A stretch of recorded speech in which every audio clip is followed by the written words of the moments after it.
कभी कभी आपकी सिचुएशन की वजह से आपको लगता है ये जिंदगी बहुत ही खराब है और इस जिंदगी में कुछ भी नहीं रखा। आपके फ्यूचर में क्या होगा इसका आप सेंस नहीं बना पाते। बहुत सारी आपकी प्रॉब्लम्स इकट्ठा आपको घेर लेती है। आपको मर जाना चाहिए ऐसा आपको लगता है, पर जब आप जिंदगी की तरफ और एक कदम बढ़ाते हैं तो ये इजी होता जाता है। नेक्स्ट कदम जब आप बढ़ाते हैं तभी पहले कदम से और भी इजी होता है। आपकी जो प्रॉब्लम्स होती है वो आ रहती है, पर इनकी इंटेंसिटी दिन ब दिन कम होती जाती है। इसी एक स्ट्रॉन्ग मैसेज के साथ आज की मूवी आती है होप 2013 की कोरियन एक ड्रामा मूवी है। इसकी IMDb रेटिंग 8.3 है और बहुत ही अच्छा एक स्ट्रॉन्ग मैसेज मूवी देती है। ये मूवी फैमिली के बारे में है। इसमें जो छोटी लड़की होती है उसके साथ एक हादसा हो जाता है। इसके बाद ये फैमिली कैसे कोप करते हैं इसके अबाउट ही मूवी है, और इसके बीच में हमें बहुत सारे मैसेजेस से मूवी दी जाती है। तो चलिए शुरू करते हैं। मूवी स्टार्ट होती है और हमें एक जनरल स्टोर दिखता है। इसका नाम होप होता है। होप के मदर और फादर ने उनके स्टोर का नाम होप रखा होता है।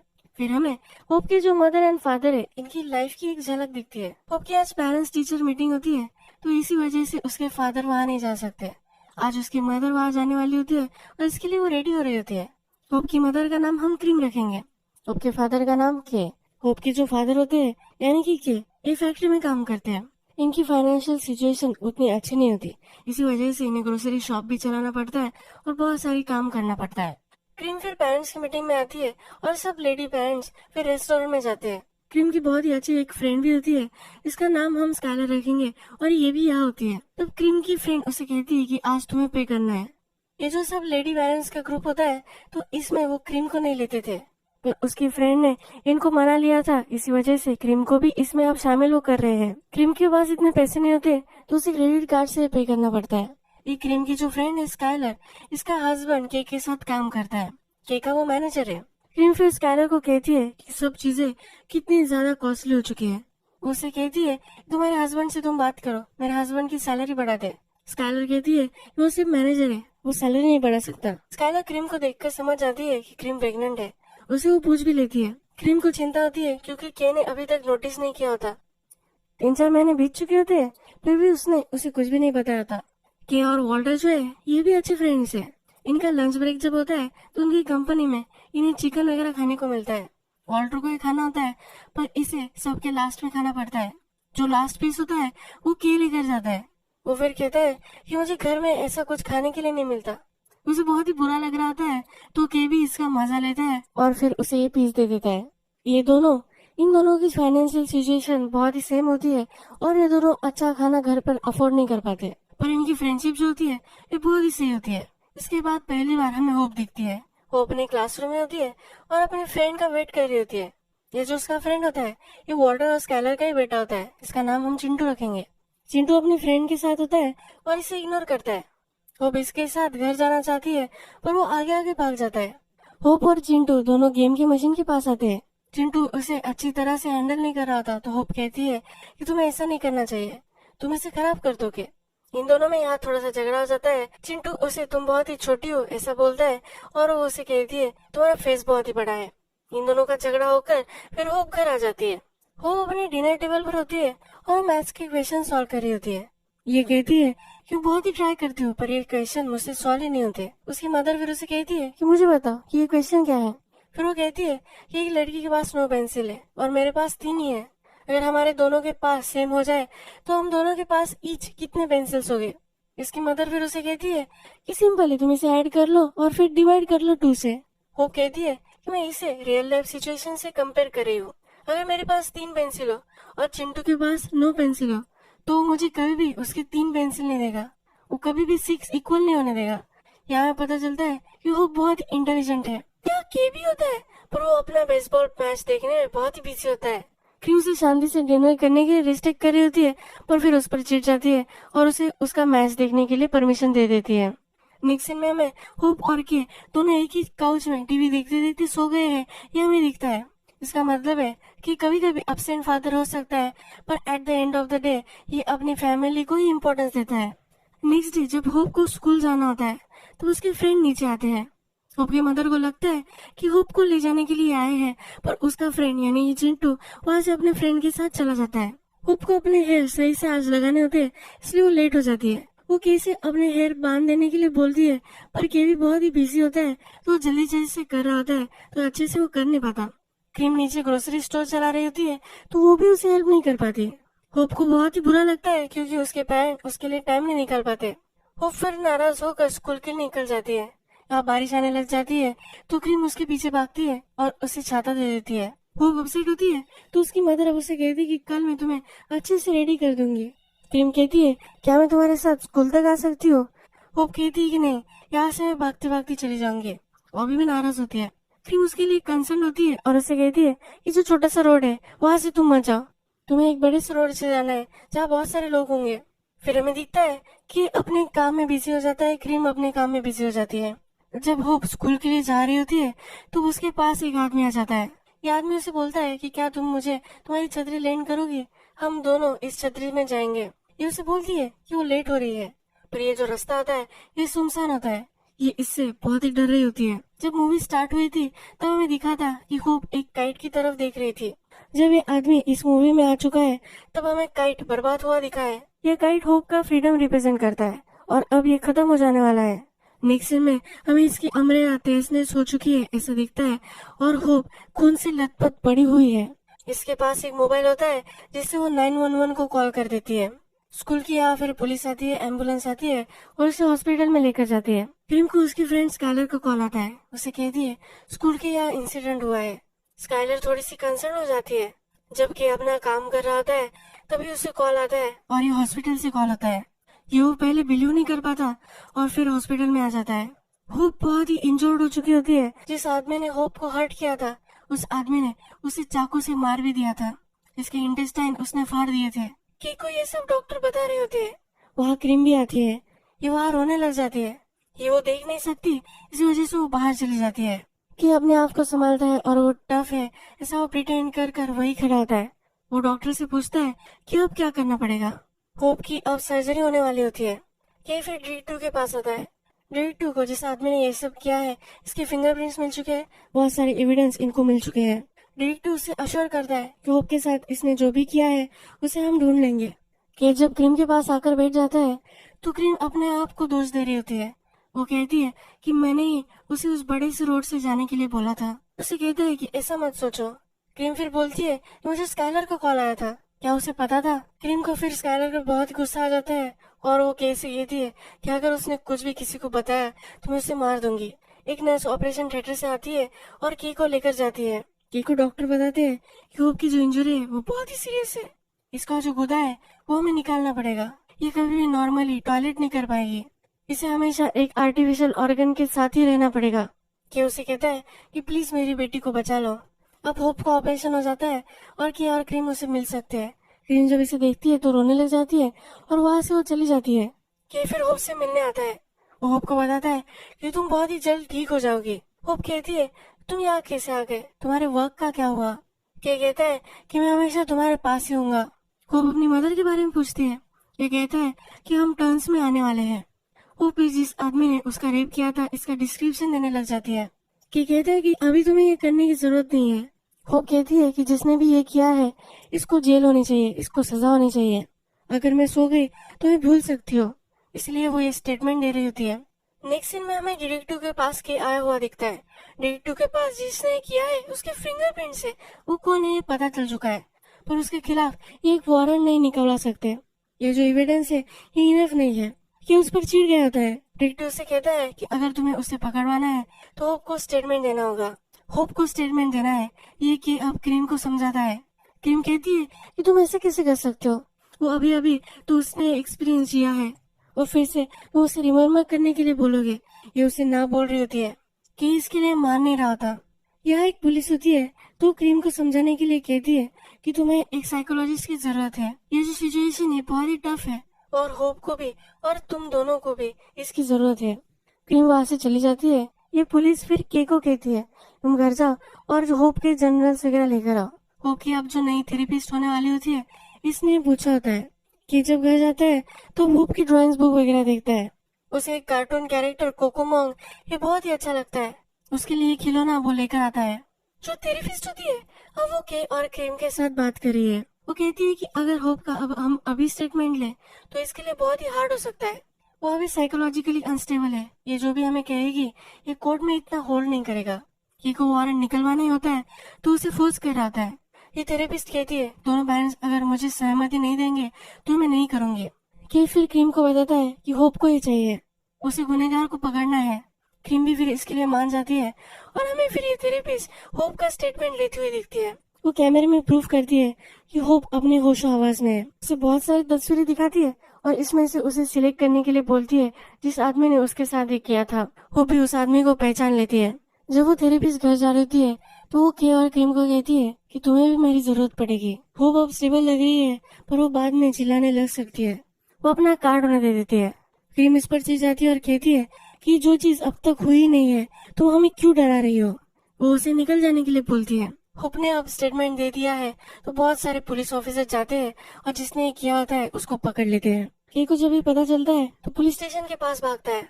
वह ऑलरेडी बहुत सारे न्यूज रिपोर्टर्स वगैरह आए हुए होते हैं तो डायरेक्ट उसे नहीं मिल पाता। जब वो हॉस्पिटल आता है उसके फ्रेंड का यानी कि वॉल्टर का उसे कॉल आता है।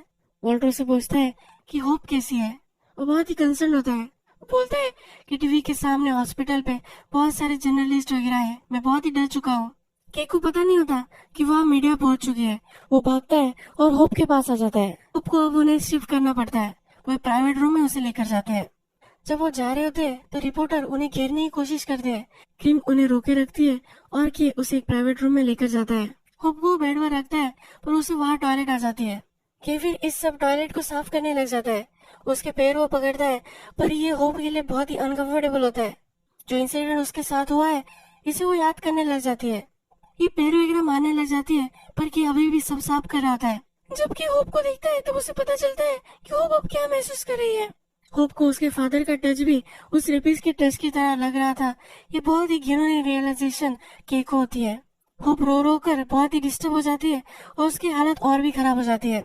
केक को बहुत ही दुख होता है और होप से वो दूर चला जाता है। क्रीम जब रिपोर्टर को रोक रही होती है तभी उसे चक्कर आती है और वो गिर जाती है। तो वो प्रेग्नेंट है ये केक को पता चल चुका है। कि उसे पूछता है मुझे तुम कब बताने वाली थी, क्या तुम्हें ये बच्चा नहीं चाहिए था। क्रीम कहती है कि मैं सिर्फ भूल गई थी। रात में फिर होप से मिलने के आता है पर उसने अपना फेस कवर कर लिया होता है। कि उसे बताता है कि अब उसे सिबलिन होने वाला है। कि उससे पूछता है कि क्या तुम एम्बैरेस्ड हो। ये सही होता है तो इसी वजह से वो वहाँ से चला जाता है। होप उसे आप देख भी नहीं पा रही इसमें बहुत ही डिस्टर्ब होता है।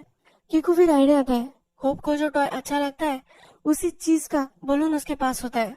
ये पहनने की कोशिश वो करता है। ये पहन कर वो होप से बात कर सकता है ये उसे लगता है। ये वो ट्राई करता है पर ये सक्सेसफुल नहीं हो पाता। होप के जो हॉस्पिटल बिल होते हैं ये भी बहुत ही ज्यादा होते हैं। ये क्रेडिट कार्ड पर ये सब वो पे कर रहा होता है। वॉल्टर का केक को कॉल आता है। उसे कहता है कि मुझे पता है कि तुम्हें पैसों की जरूरत होगी। उसे पैसे देने के लिए ऑफर करता है। कि ले नहीं रहा होता। वॉल्टर बोलता है कि मेरे पैसे तुम्हें देने के लिए क्या मुझे गिड़गिड़ाना पड़ेगा। वॉल्टर फिर उसे पैसे दे देता है। आज जो कल्प्रिट था उसकी कोर्ट में हियरिंग होने वाली है। कि वहाँ जाने वाला होता है। वो क्रीम को कहता है कि तुम यही रुकोगे, तुम यहाँ से हिलोगी नहीं।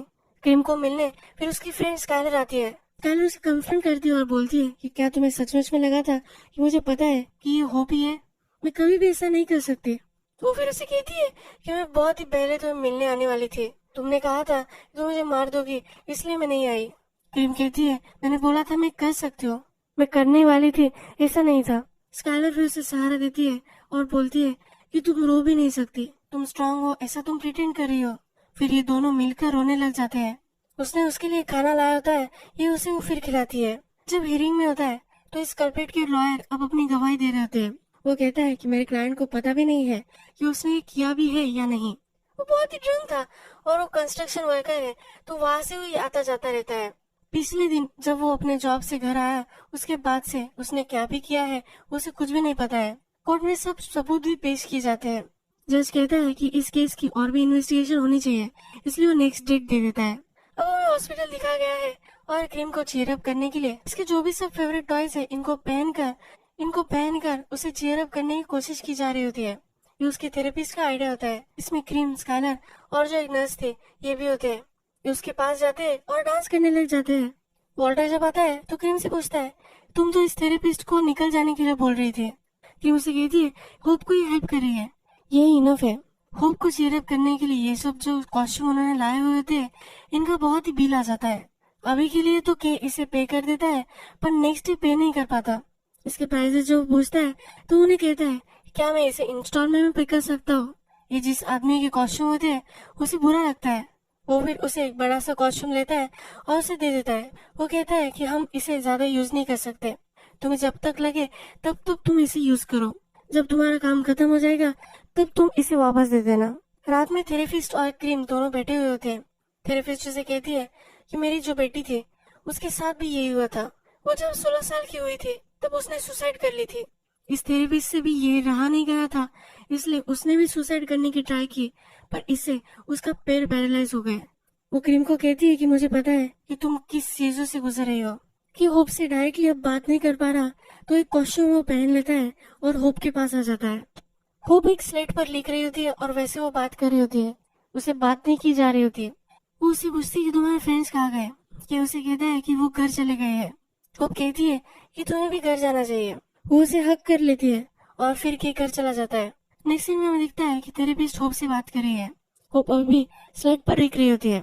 वो एक बोर्ड निकालती है और उसमें बटरफ्लाई लिखती है। वो कहती है कि अब मैं तुमसे बहुत सारी बातें करने वाली हूँ। जो भी बात मैं तुमसे करूंगी इसके बाद में मैं एक बटरफ्लाई इस बोर्ड पे रखूंगी। जब ये बोर्ड भर जाएगा तुम्हारा जो पेन तुम महसूस कर रही हो ये भी बहुत सारा खत्म हो जाएगा, तुम उससे डायरेक्टली बात कर सकोगे। थेरेपिस्ट और होप ये दोनों बहुत सारी बातें करते हैं और अब इसका जो बोर्ड है ये पूरा सा भर चुका है। अब होप डायरेक्टली फ्रीली उससे बात कर पाती है। थेरेपिस्ट फिर होप से पूछती है कि आज डेट क्या है। वो उसे डेट बता देती है। थेरेपिस्ट कहती है तुम्हारा समर ब्रेक चल रहा था, अब ये खत्म हो जाने वाला है, तुम फिर से स्कूल में जा सकते हो। होप कहती है कि मैं नहीं जा सकती। थेरेपिस्ट उससे पूछती है क्यों नहीं जा सकती। होप कहती है कि मैं एम्बैरेस्ड हूँ, मैं फिर से अपने फ्रेंड के साथ नहीं मिल सकती। उस दिन क्या हुआ वो मेरे फ्रेंड को नहीं बता सकती। उसे लग रहा था कि उसके फ्रेंड्स को सब पता है कि उस दिन क्या हुआ था। होप के जो भी सब फ्रेंड्स होते हैं, क्लासमेट होते हैं, ये उसकी शॉप पर आते हैं और इस शॉप बंद होती है तो इसके ग्लास पर उसके लिए ग्रीटिंग्स कार्ड लिखते हैं। बहुत सारी अच्छी अच्छी चीजें इसे चीयर अप करने के लिए लिख कर जाते हैं। ये थेरेपिस्ट उससे पूछती है कि क्या चीजें हैं जो तुम मिस करती हो। वो कहती है कि मैं क्लासरूम में जाना मिस करती हूँ, मेरे पेरेंट्स वर्क नहीं कर सकते, ये भी मुझे बहुत ही बुरा लग रहा है, बहुत सारे पैसे मेरे ट्रीटमेंट में जा रहे हैं, ये भी गलत है। इसके पैरेलल सीन में हमें देखता है कि इंटरनेट पर सर्च कर रहा होता है कि वो अपने बेटी से कैसे बात कर सकता है। उसे बहुत ही प्रॉब्लम अब आ रही होती है। वो फिर थेरेपिस्ट से उस दिन के बारे में बात करती है। वो कहती है कि मैं वहां से निकल जाऊँ ऐसा मुझे लगा था, बस स्ट्रीट पर कोई भी नहीं था, उस आदमी को मुझे हेल्प करनी चाहिए ऐसा भी मुझे लगा था। वो कहती है कि मुझे लगा था कि सब लोग मुझे अप्रिशिएट करेंगे पर वो अब मुझे ही ब्लेम कर रहे हैं। वो फिर कहती है कि मुझे स्कूल जाकर मेरा होमवर्क करना है, जब मेरा ब्रदर या सिस्टर बॉर्न होगी तो मुझे उसे पकड़ना है। वो आर्टिफिशियल ऑर्गन के साथ रहती है तो इसे अब डर लग रहा होता है कि जब बेबी आएगा तो उसे वो गंदा कर देगी। उसे ये भी लगता है कि जो बेबी आएगा वो उससे क्यूट होगा तो उसके पेरेंट उससे ही प्यार करेंगे। वो थेरेपिस्ट से कहती है कि कभी कभी मुझे लगता है कि मैं अगर आँख बंद कर लूंगी और जब भी खोलूंगी तो सब ठीक हो चुका होगा, पर कुछ भी कभी भी नहीं बदलता। वो कहती है कि कभी कभी मुझे लगता है कि मैं इस दुनिया में आई ही क्यों हो। हम पैरेलल सीन्स में दिखाया जाता है कि बहुत ही एफर्ट कर रहा है। वो एक कॉस्ट्यूम पहनता है और हर रोज होप से मिलने आता है। होप की जो भी सिचुएशन होती है उसे देखने के लिए वो उसके रूम में आता है, पर उसके सामने वो नहीं आता। जब भी उसके सामने आता है तो कॉस्ट्यूम में ही आता है।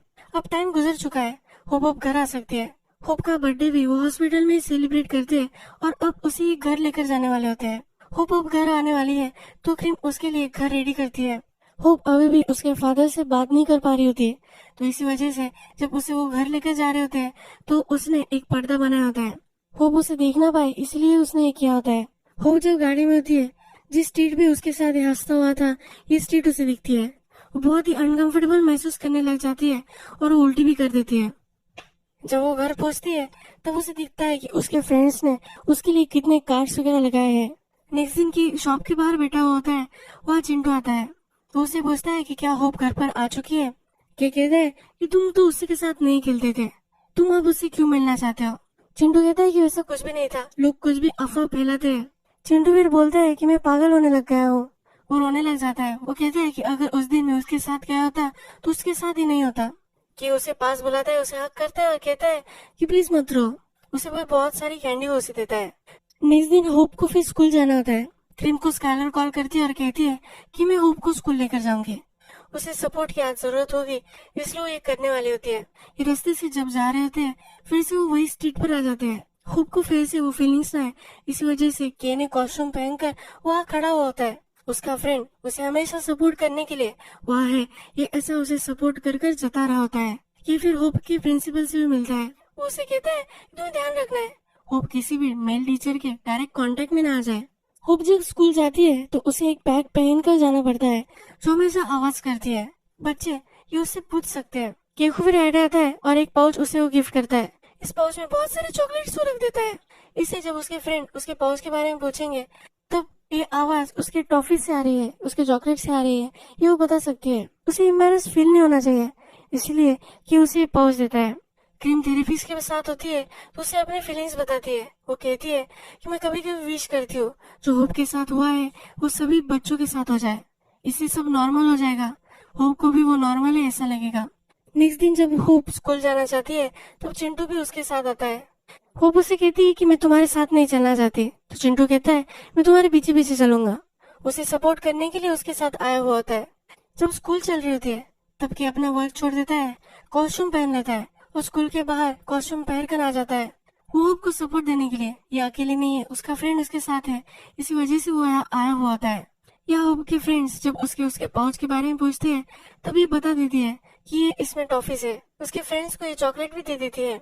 के का जो प्लान था वो सक्सेसफुल हो जाता है। होप जब घर जा रही होती है तो कॉस्ट्यूम में के भी वहाँ होता है। उसे पूरे रास्ते में सपोर्ट देने के लिए वहाँ होता है। चिंटू अब होप के साथ चल रहा है। वो उससे पूछता है कि क्या ये तुम्हारा नया फ्रेंड है। वो कहती है कि हाँ ये मेरा नया फ्रेंड है। चिंटू फिर उससे पूछता है कि बॉय है या गर्ल है। होप कहती है कि ये मेरा फ्रेंड है, ये बॉय है या गर्ल है ये मुझे नहीं पता। यह सीन हमें कुछ बताता है। होप को अपने फादर से ही प्रॉब्लम हो चुका था। उसे हर आदमी में कल्प्रिट दिख रहा था।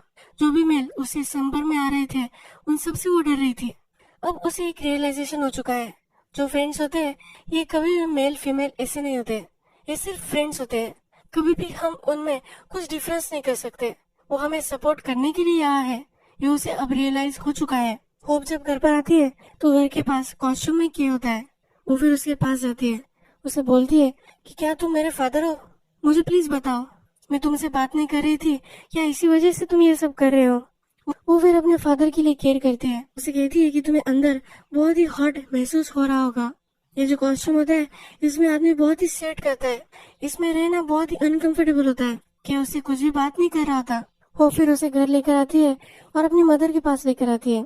क्रीम पूछती है कि ये क्या है। क्रीम फिर के का मास्क उतारती है। होप उसके पास जाती है और उसे बहुत सारा पसीना आया हुआ होता है, वो सब वो पोंछती है। के जब अपने काम पर होता है तो उसे डिटेक्टिव को कॉल आता है। डिटेक्टिव उसे कहता है कि जो गुनहगार था उसने एक पिटीशन जाहिर की है। वो कह रहा था कि वो ड्रंक था और उसे कुछ भी याद नहीं है, वो मेंटली अनस्टेबल भी है, ऐसा भी वो कह रहे हैं। होप ने जो टेस्टिमोनी दी थी तो वो बहुत ही इंजर्ड थी, वो बहुत ही हाई मेडिसिन पर थी, तो उसकी टेस्टिमोनी अब होल्ड नहीं कर रही। इस कल्प्रिट को अब बहुत ही कम सजा होने वाली होती है। के फिर उसे मिलने जाता है। के उससे पूछता है कि जो भी तुम कह रहे हो क्या ये सच है। वो बोलता है कि हाँ, मैं जितना भी ट्राई करता हूँ रिमेम्बर करना, पर मैं रिमेम्बर नहीं कर पाता। वो बोलता है कि अगर मैंने सचमुच में किया है तो मैं जेल में ही होना चाहता हूँ, पर मुझे सचमुच में कुछ भी याद नहीं आ रहा। केक को भी ये सब बिलीव होने लग जाता है, पर ये फिर उसे कहता है क्या हम सेटल कर सकते हैं। उसे कहता है कि जब मैं जेल से निकलूंगा तो मैं वर्क करने लग जाऊंगा, तो मैं तुम्हें पे कर सकता हूँ। इसे सब कुछ याद होता है तो के उस पर बहुत ही चिढ़ जाता है। कल्प्रिट फिर बोलता है कि तुम मुझसे डर कर रहो, मुझे अब बहुत ही कम सजा होगी और जब मैं वापस आऊंगा तभी भी तुम यही रहोगे, मैं तुम्हें हर्ट कर सकता हूँ। कि फिर इस पर ज्यादा ही चिढ़ जाता है, कुर्सियां वगैरह वो फेंकने लग जाता है। कि जब अपने फ्रेंड वॉल्टर के साथ गाड़ी में बैठा हुआ होता है तो उसे कहता है कि मुझे पता है कि तुम कैसा फील कर रहे हो, पर इस सिचुएशन को तुम्हारे साथ एक एक्सीडेंट हुआ है, ऐसा तुम्हें ट्रीट करना चाहिए, ये किसी के भी साथ हो सकता था। कि इसे एग्री नहीं करता और कहता है कि प्लीज गाड़ी रोक दो। वो अपने फ्रेंड से भी बात नहीं करना चाहता, वो अकेला ही चलने लग जाता है। जब रात होती है तो के क्रीम को बताता है कि जो कल्प्रिट है वो 8-9 सालों में जेल से निकल सकता है। वो उसे पूछता है कि क्या तुम्हारे पास मेरा इंश्योरेंस है। क्रीम बोलती है कि तुम ऐसा क्यों बोल रहे हो, तुम मेरे साथ ही रहने वाले हो। क्रीम पूछती है कि तुम ऐसा क्यों बोल रहे हो, तुम कहीं भी नहीं जाने वाले। के कहता है कि जो कल्प्रिट है अब उसे मैं मार देने वाला हूँ, अगर उसे बहुत ही कम सजा होगी तो मैं सहन नहीं कर पाऊंगा, इसमें उसे कुछ भी हो सकता है, इसलिए वो इंश्योरेंस के बारे में बात कर रहा होता है। नेक्स्ट दिन फिर कोर्ट चलता है। इस कोर्ट में होप को भी बुलाया जाता है। होप को उसे आइडेंटिफाई करने के लिए बोला जाता है। सब सबूत पेश किए जाते हैं, पर जो कल्प्रिट था उसने पिटीशन जाहिर किया था कि वो ड्रंक था और उसे कुछ भी याद नहीं है। इसने ये किया है, ये तो फिक्स है, तो इसलिए जज बोलता है कि इसे सजा तो होनी ही चाहिए। पर इसने ये किया था तो वो होश में था, ये हमें पता नहीं है। इसी वजह से उसे बहुत ही कम सजा, सिर्फ 11 साल की सजा उसे हो जाती है। कोर्ट रूम में सब लोग जो होते हैं ये सब बहुत ही चिढ़ जाते हैं।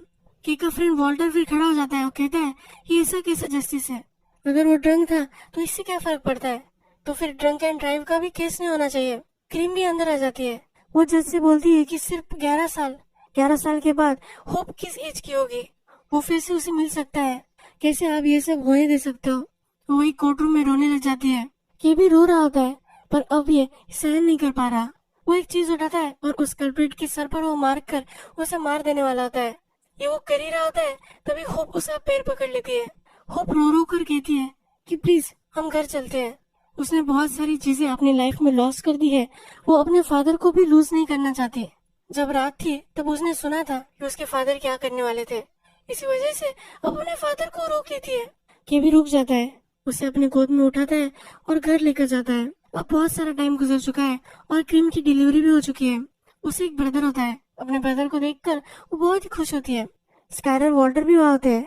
वो उसे पूछते हैं इसका नाम आप क्या रखने वाले हो। के बोलते हैं कि मैंने होप का नाम रखा था, अब होप उसके ब्रदर का नाम रखेगी। होप अपने ब्रदर का नाम हैप्पी रखती है। ये कहते हैं कि हैप्पी का सर बहुत ही बड़ा होने वाला है। किम फिर चिंटू को चिढ़ाती है। वो कहती है कि चिंटू की जितना बड़ा ये नहीं होगा। हमें यहाँ पता चलता है कि होप अब अच्छी तरह से रिकवर हो चुकी है। जब होप स्कूल में होती है तब उसे स्कूल में होना अच्छा नहीं लगता, तो वो स्कूल से निकल जाती है। वो फिर हमें बोलती है कि मेरे फ्रेंड्स मुझे पूछेंगे कि मैं स्कूल से क्यों निकल गई थी, पर वो उसे अब इतना फर्क नहीं पड़ रहा, वो उसे कुछ ना कुछ तो बता ही देगी। वो घर आती है और उसने अब बहुत सारे टॉयज बनाए होते हैं, अपने हाथों से उसने क्रिएट किया होता है। वो हमसे कहती है कि मेरे फादर जिस तरह से काम करते हैं वैसा भी मैं काम कर सकती हूँ, मुझे चीज बनाना अच्छा लगता है। उसने अपने ब्रदर के लिए ये सब चीजें बनाई होती है। अपने ब्रदर के पास आकर वो उसे एक एरोप्लेन देती है। वो फिर हमें कहती है कि इस दुनिया में आना, हमें जन्म मिलना, ये एक ब्लेसिंग होती है। ये मूवी यहाँ खत्म हो जाती है, पर इस मूवी का मैसेज की हम बात करेंगे। जब होप हॉस्पिटल में थी और थेरेपिस्ट से बात कर रही थी, उसे बहुत सारे प्रॉब्लम थे। वो स्कूल में कैसे जाएंगी, उसके फ्रेंड्स को क्या बोलेगी, वो स्कूल में कैचअप कैसे करेगी, उसकी जो अपने फादर के साथ रिलेशनशिप है वो भी बहुत ही कॉम्प्लिकेटेड हो चुकी थी। वो अपने फादर से बात नहीं कर पा रही थी। उसके साथ जो भी हुआ था इसकी वजह से उसे लग रहा था कि वो जिंदा ही क्यों है, वो इस दुनिया में उसने जन्म ही क्यों लिया था। इस माइंडसेट में वो थी। जब वो घर आई थी उसके फ्रेंड्स ने उसको चीयर अप करने के लिए उसके लिए बहुत सारे ग्रीटिंग्स कार्ड लाए थे। जो चिंटू था उसे सपोर्ट करने के लिए हर वक्त वहाँ था। जब वो उसके साथ चलना भी नहीं चाहती थी फिर भी उसके पीछे वो चल रहा था। होप को चिंटू का सपोर्ट या उसके फ्रेंड्स का सपोर्ट ये इनफ नहीं था। जब उसके फादर कॉस्ट्यूम में आते थे तब उसे बहुत ही अच्छा लगता था। लाइफ से जूझने का उसे मोटिवेशन मिलता था। उसे हमेशा से पता था कि उसके फादर ही है जो उसे सपोर्ट कर रहे हैं। उसके साथ ये जो सब हुआ था ये एक आदमी ने किया था, पर हर आदमी उसी तरह से बुरा होगा। जो भी लोग उससे मिलेंगे वो भी उसी तरह से बुरे होंगे। ऐसा कुछ भी रिस्ट्रिक्टेड नहीं है। लोग जब अच्छे होते हैं, जब वो आपके फ्रेंड बन जाते हैं तो वो कभी भी आपको हर्ट नहीं कर सकते। हॉस्पिटल में अपने ब्रदर से वो जब पहली बार मिली थी, वह एक फोटो फ्रेम थी जिस पर लिखा था कि जो लोग सबसे अकेले होते हैं वही सबसे काइंड होते हैं, जो सबसे दुखी होते हैं वही ब्राइटेस्ट होते हैं।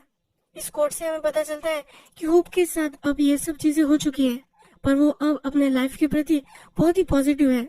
वो अब चीजें बना रही थी अपने ब्रदर के लिए। उसने टॉयज बनाए थे। उसने कहा था कि वो अपने फादर की तरह है, वो चीजें कंस्ट्रक्ट कर सकती है। उसने अपने ब्रदर को एक एरोप्लेन गिफ्ट किया था। हम जैसे मूवी के फर्स्ट में देखा था, एक काइट उसका फ्रीडम रिप्रेजेंट करता है और जो कल्प्रिट था उसने उसका फ्रीडम ले लिया था। उसे सजा दिलवाना चाहती थी और उसमें वो कंज्यूम हो चुकी थी। उसे अपना फ्रीडम फिर से मिल नहीं पा रहा था। जब अब बहुत सारा टाइम गुजर चुका है, अब वो लाइफ के प्रति पॉजिटिव हो चुकी है, तब उसे अपना फ्रीडम वापस मिल चुका है। उसके लाइफ में अभी भी प्रॉब्लम है तो अब वो डट के सामना करने वाली है। उसके फादर उसके साथ है, उसकी फैमिली उसके साथ है, उसके फ्रेंड्स हमेशा उसे हेल्प करेंगे। जब भी आपको लाइफ में लगता है कि कुछ भी सही नहीं होने वाला, तब आप एक स्टेप लेते हैं और उसके बाद जब आप अलग और एक स्टेप लेते हैं तब लाइफ जरा इजी हो जाती है। जैसे टाइम बीतता जाता है तब और भी ये सब चीजें आसान होती जाती है। कितनी भी बुरी चीजें आपके साथ हो फिर भी आप इससे निकल सकते हो। एक ब्यूटीफुल मैसेज देकर ये मूवी हमें इंस्पायर कर कर चली जाती है। अगर आपको भी ये मूवी अच्छी लगी होगी तो प्लीज इस वीडियो को लाइक कर दीजिएगा। बहुत सारी ऐसी मूवी में लेकर आता रहता हूँ, तो प्लीज मेरे चैनल को सब्सक्राइब भी कर दीजिए और बेल नोटिफिकेशन आइकॉन भी दबा दीजिएगा। हम फिर से मिलेंगे और एक नई मूवी के साथ। तब तक के लिए थैंक यू और आप अपने आप का ख्याल रखिए।